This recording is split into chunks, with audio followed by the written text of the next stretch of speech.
memberikan wejangan. Bapak Ibu bisa zikirnya zikir hati, bisa zikirnya zikir nafas. Kalau Ustadz, tentu payah bagi Ustadz zikir hati. Tentu fokus pula dulu. Itunya dulu. Sakit Ustadz. Enggak, kok gitu-gitu Ustadz.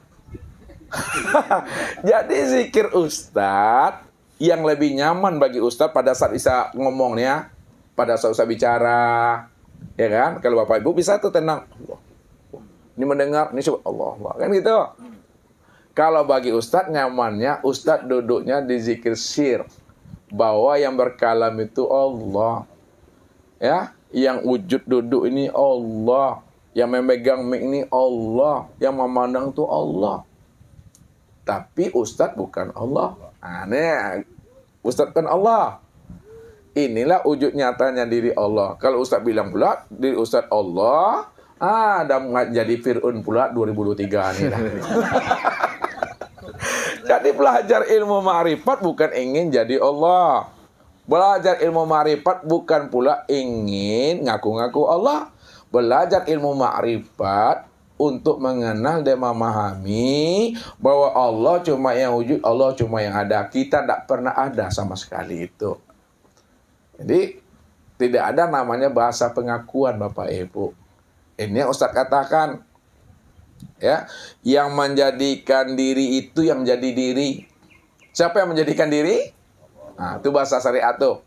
Yang menjadikan diri, yang menjadi diri, yang menjadikan insan, yang jadi insan, yang menjadikan nur, yang menjadi nur, yang menjadikan Adam itu yang jadi Adam, yang menjadikan sesuatu itu yang jadi sesuatu. Inilah yang dikatakan oleh Ibnu Arabi itu. Subhanalladzi khalaqal asya wa huwa ainuhu. Maha suci Allah yang menciptakan segala sesuatu padahal dia nyata pada sesuatu. Maha suci Allah yang menjadikan segala sesuatu padahal yang menjadikan sesuatu itu yang jadi sesuatu.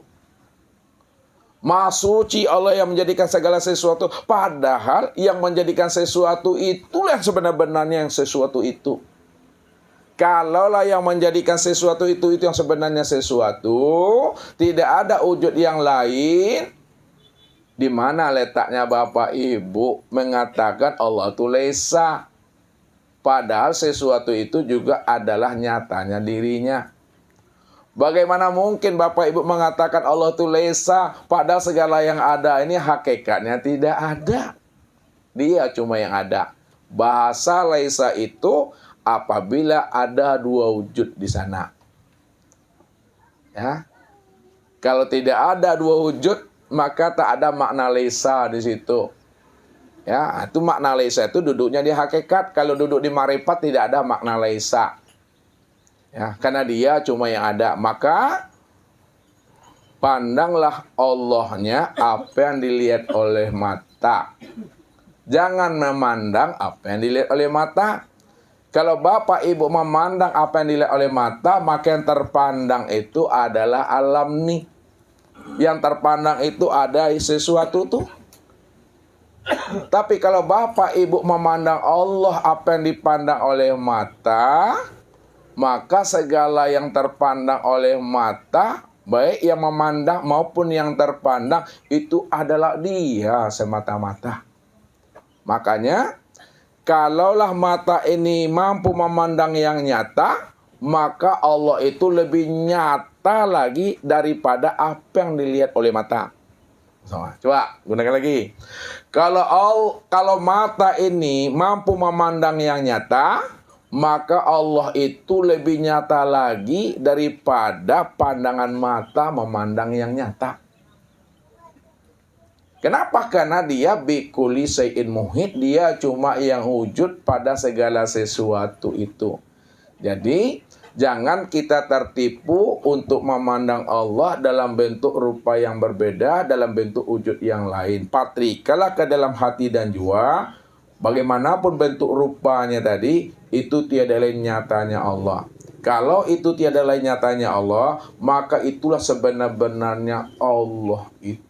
Ini yang dikatakan dari Allah, bagi Allah, dan untuk Allah. Kalau udah paham Bapak Ibu, itu yang disebut namanya zikir daimun.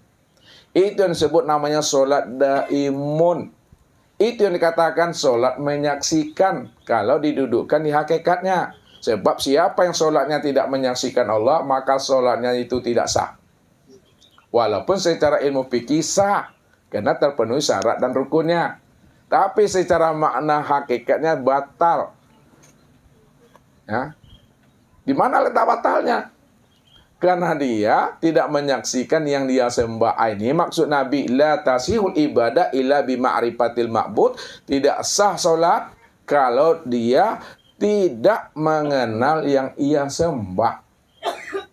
Makanya wajib kita ini ya beramal itu di atas ma'rifatullah. Wajib kita beramal itu di atas pengenalan kepada Allah. Kalau kita beramal tidak atas dasar pengenalan dan makrifat kita kepada Allah, maka amal ibadah kita menjadi amal ibadah hampa dan sia-sia. Itulah amal ibadah yang fata morgana. Jadi inilah makna zikir daimunnya Pak Herman, yang berkekalan itu sebenarnya. Jadi kalau kita ada paham zikir yang berkekalan, maka amalkanlah zikir ini secara zohir dan batin. Nah, kapan mendudukkan di syariatnya, kapan mendudukkan di torikatnya, kapan mendudukkan di hakikatnya, kapan mendudukkan di makrifatnya.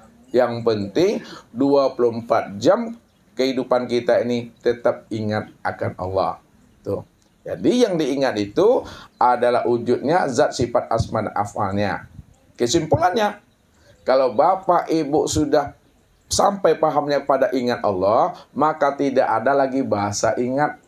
Sebab kalau disebut ingat, itulah tanda orang yang lupa.